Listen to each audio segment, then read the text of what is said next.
Hey everyone, and welcome back for another deep dive. You guys sent in some seriously interesting articles about this upcoming SpaceX launch Crew-9. And at first glance, I thought, okay, routine mission to the ISS, right? Astronauts heading up. Right. We've seen it all before. Yeah. But the more I dug into it, the more I realized this is anything but ordinary. Yeah, this one's got some layers to it. Exactly.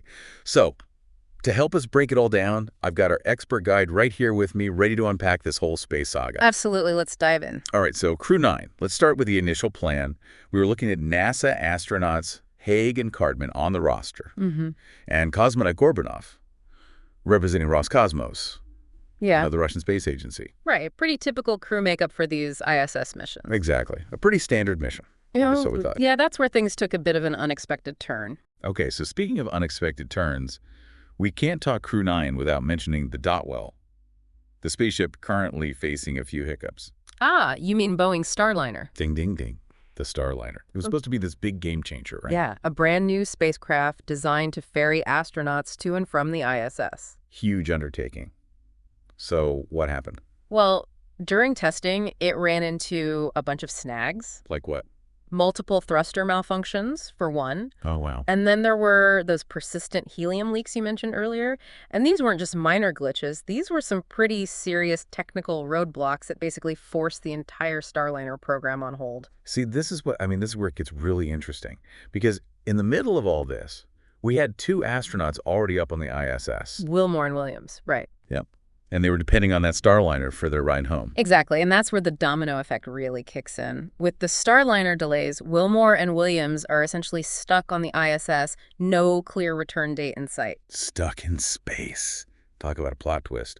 So routine mission suddenly turns into a rescue operation.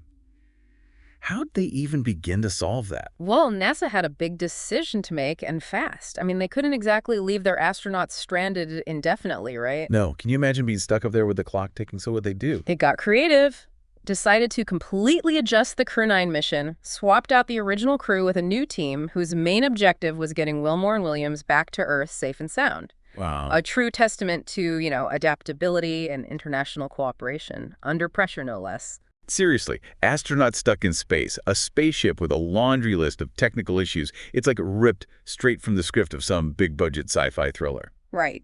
But this isn't Hollywood. This is like the actual reality of space travel right now. Yeah. So what I'm really grappling with is, what does this whole situation tell us about where space exploration is headed? Like, what's the bigger picture here? It's a great question, and I think it highlights a really important shift that's happening in space travel as we speak. We're moving away from the days when, it was only government agencies like NASA calling all the shots. Now we're seeing private companies like, SpaceX stepping into the spotlight more and more. Totally. And it's wild to think that it wasn't that long ago that the idea of a private company launching people into space seemed like something out of a movie, but now it's almost becoming, routine? It is, and I think this incident really shows both the incredible potential and the massive complexity of this new reality that we're in. Relying on these commercial partners like SpaceX for these, critical missions to the ISS, that's the name of the game now. But with it comes this whole other set of questions and considerations, It really makes you think, what are the implications of these private companies having such a major role?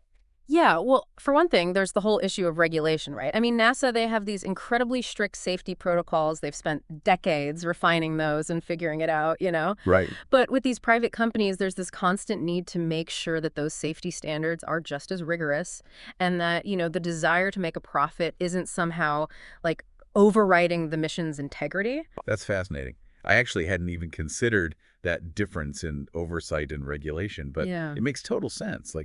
That's a whole other layer to this. Oh, for sure. And then let's not forget about those Starliner malfunctions we talked about earlier, the thrusters acting up, those pesky helium leaks. These weren't just minor technical hiccups, Right. They were a big wake-up call that space travel, no matter who's in charge, is still unbelievably challenging, and there's very little room for error. Like with those helium leaks, those are especially tricky. Out in the vacuum of space, even the tiniest leak can quickly turn into a major issue. Yeah, that's a good reminder for us all, right? Right. It's easy to get swept up in all the excitement of pushing those boundaries and, achieving what was once impossible. But we've also got to remember that space travel is still inherently risky. Totally. But I think it's also really important to highlight the incredible collaboration that we saw during this whole thing. Even though the Starliner was a SpaceX project, NASA, they were right there every step of the way, making sure that their astronauts were safe. There was no finger pointing. They all took responsibility and worked together to figure it out. Which is what it's all about in the end, right? At the heart of it all, it's about human life, pushing the boundaries of what we think is possible, but also making sure that we can bring everyone home safely.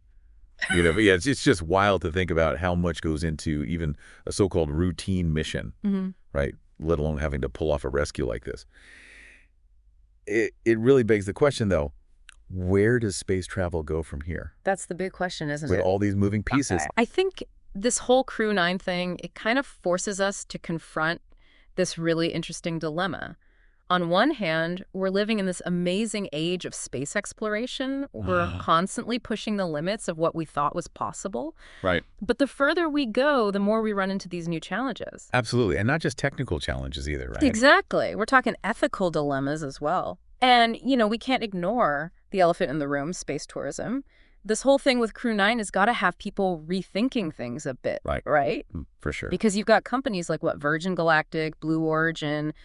They're already offering these suborbital joyrides. Yeah. And the idea of, longer space tourism experiences, it's not science fiction anymore, right? It's getting closer all the time. But incidents like this Crew-9 rescue, they really drive home the point that space travel, it's not like hopping on a flight to, Bermuda. It's inherently risky no matter how you look at it. 100%. And it makes you think about what future regulations for space tourism might look like. I mean, how do you make sure that passengers who aren't, highly trained astronauts, how do we ensure their safety? How much risk is even acceptable? These are the million-dollar questions, and we're only just starting to ask them. It's a lot to unpack. It makes you realize, though, that this rescue mission wasn't just about bringing those 2 astronauts home. Right. It's like this weird window into the future of space travel as a whole. It really was. And speaking of the future, all this got me thinking. With space travel becoming more common, are we going to see more of these rescue missions popping up? I'd say it's a definite possibility. And if so, are we truly prepared to handle the ethical and logistical nightmares that could come with that? Something to think about, right? Well, there you have it. From routine mission to a full-blown rescue operation with implications that reach far beyond this one event. It's been a wild ride. Big thanks to you for sticking with us on this deep dive, and make sure you join us next time for more explorations into the ever-evolving world of space.